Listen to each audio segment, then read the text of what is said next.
தேவனுடைய வார்த்தைகளை ஆதாரமாக கொண்டு இந்த 2 நாட்களில் ஆரம்ப தியானமாக இந்த சாம்பல் புதன்கிழமை திருவிருந்து ஆராதனையில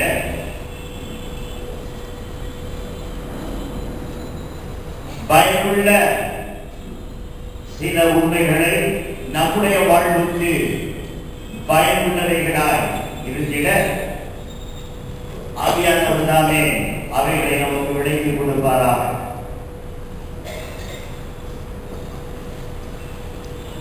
லூக்கா சுவிசேஷம் 15ஆம் அதிகாரம் காணாமல் போன ஒரு நிகழ்வை குறித்து நமக்கு கொடுக்கிற விவரங்கள். காணாமல் போன ஆடு, காணாமல் போன வெள்ளிக்காசு, காணாமல் போன அல்லது தூரம் போன தொலைந்து போன இளையகுமார், யாருக்கு சின்ன பிள்ளையிலிருந்து சொல்லிக் கொடுக்கிற கதை கெட்ட குமாரன் கதை. அதுக்கப்புறம் அதற்கு கொடுக்கப்பட்டிருக்கிற தலைப்பு மனம் திருந்தின அல்லது மனம் திரும்பின மைந்தன் என்று இதற்கு தலைப்பு கொடுக்கப்பட்டது. கெட்டகுமாரன் உவமையிலிருந்து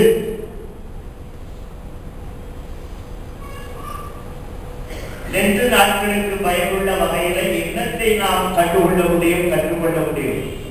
கடந்த ஆண்டு திருப்பாலைக்கு நான் அழைக்கப்பட்டிருந்த போது ஒரு சிஸ்டம் வைத்திருந்தார். ஊமைகளை குறித்த தியானம். இந்த 2 காலத்துல ஆண்டவராகிய இயேசு கிறிஸ்து அருளின ஊமைகள் குறித்து தியானிக்கும்படி கொடுத்திருந்தாங்க. அந்த வெள்ளிக்கிழமை மாலை ஆராதனையிலும் ஞாயிறு காலை ஆராதனை வேளையிலும் இந்த ஊமையை எடுத்து நான் ஆண்டுடைய வார்த்தை அந்த 2 ஆராதனை வேளையிலும் அவர்களோடு பகிர்ந்து கொண்டேன்.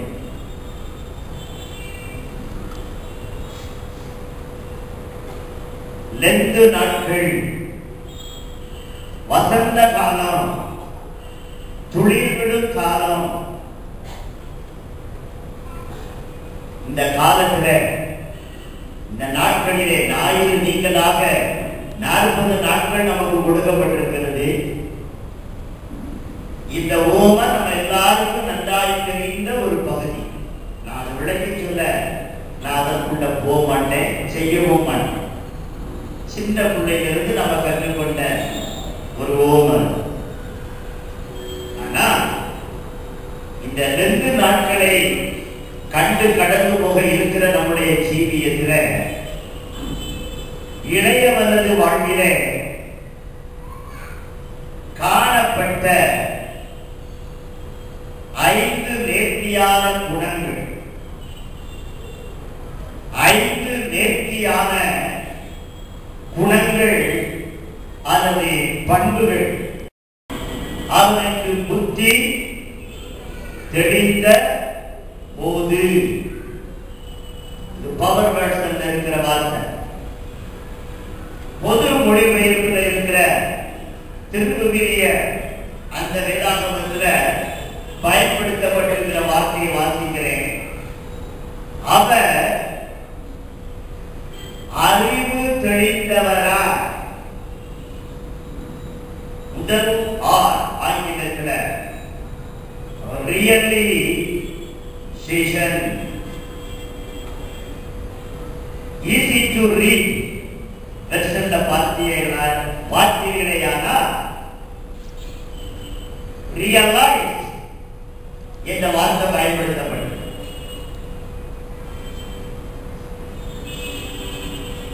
தன்னிலை அறிந்து கொண்ட, தன்னிலை தெரிந்து கொண்ட, உணர்ந்திட்ட இளையவர். காரணம் தன் பாவமே.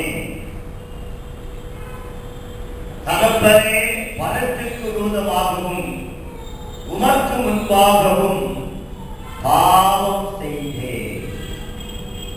2 நாட்கள் இல்ல, நான் ஒரு பாவி, நான் பாவம் செய்தேன்.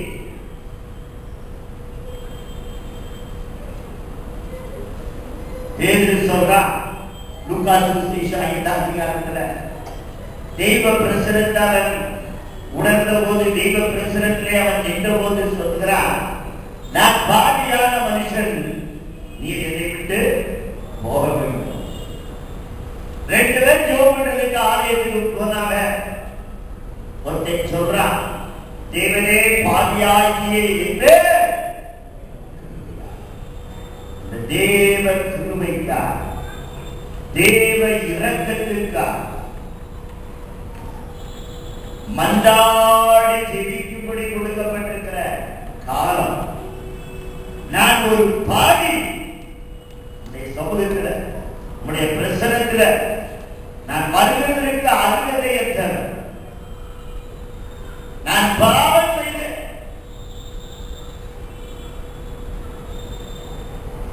இந்த தன்னிலை உணர்தலில முதலாவது சரீர பிரகாரமாக, 2வது ஆத்மீக பிரகாரமாக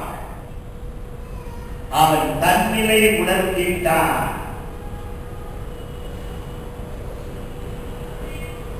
2வது வார்த்தை ரெசல்யூஷன். அந்த உணர்வு, உண்மையான உணர்வுள்ள இருதயம் அவனை ஒரு தீர்மானத்திற்கு ஊடாக கடந்து சென்று வைத்தது. இளையவர் ரிப்பெண்டன்ஸ்.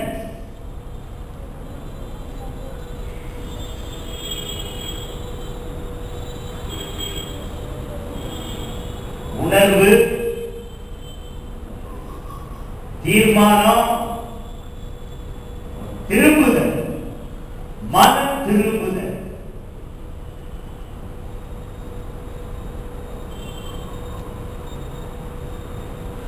இந்த வசனத்துல ஆரம்பத்தில் பாருங்க, ரொம்ப அழகா சொல்லப்படும். எழுந்து புறப்பட்டு தகப்பனிடத்தில் வந்தான். தீர்மானம் என்ன? நான் எழுந்து என் தகப்பனிடத்திற்கு போய், ரிப்பெண்டன்ஸ் என்ன? மன திரும்புதல் என்றால் என்ன?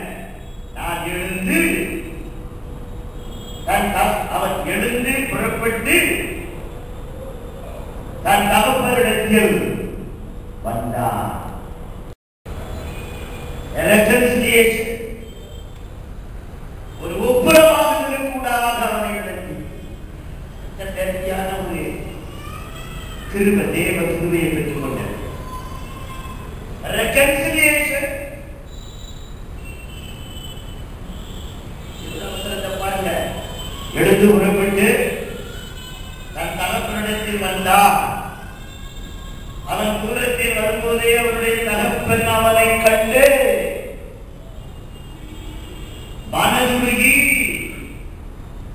ஓடி, ஒவ்வொரு வார்த்தையும் பாருங்க, அவன் கழுத்தை கட்டிக்கொண்டு என்ன செய்தான்? முத்தம் செய்தான். ரெகன்சிலியேஷன், ஒப்புரவாகிடுங்கள், தேவனோடு ஒப்புரவாகிடுங்கள், சக மனிதரோடு, அடுத்தவரோடு. எந்த வாழ்க்கையில நிகழ்ச்சி தேவனோடு ஒப்புரவாக்கப்பட்டான், தகப்பனோடு செய்யப்பட்டானே ஒப்புரவாக்கப்பட்டான்.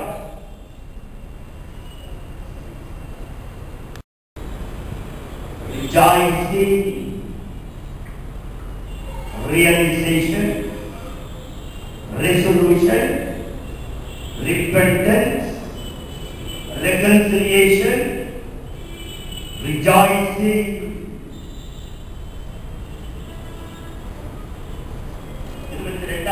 பாருங்க,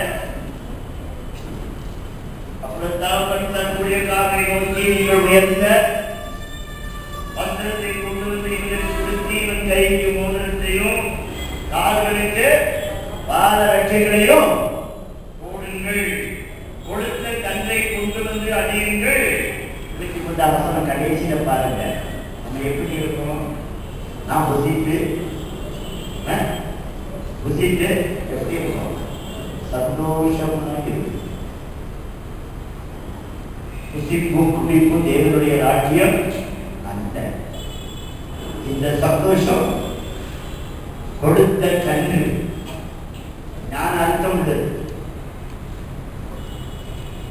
வஸ்திரம், மோதிரம், கால்களுக்கு பாதரட்ச, அது மட்டுமல்ல மற்ற நேர்த்தியான விருந்து ஒன்று. நாம் புசித்து சந்தோஷமாயிருப்போம். அதே மாதிரி பாருங்க 24ஆம் வசனத்துல கடைசியில பாருங்க அந்த சொல் பயன்படுத்தப்படும். அப்படியே அவர்கள் சந்தோஷப்பட தொடங்கினார்கள்.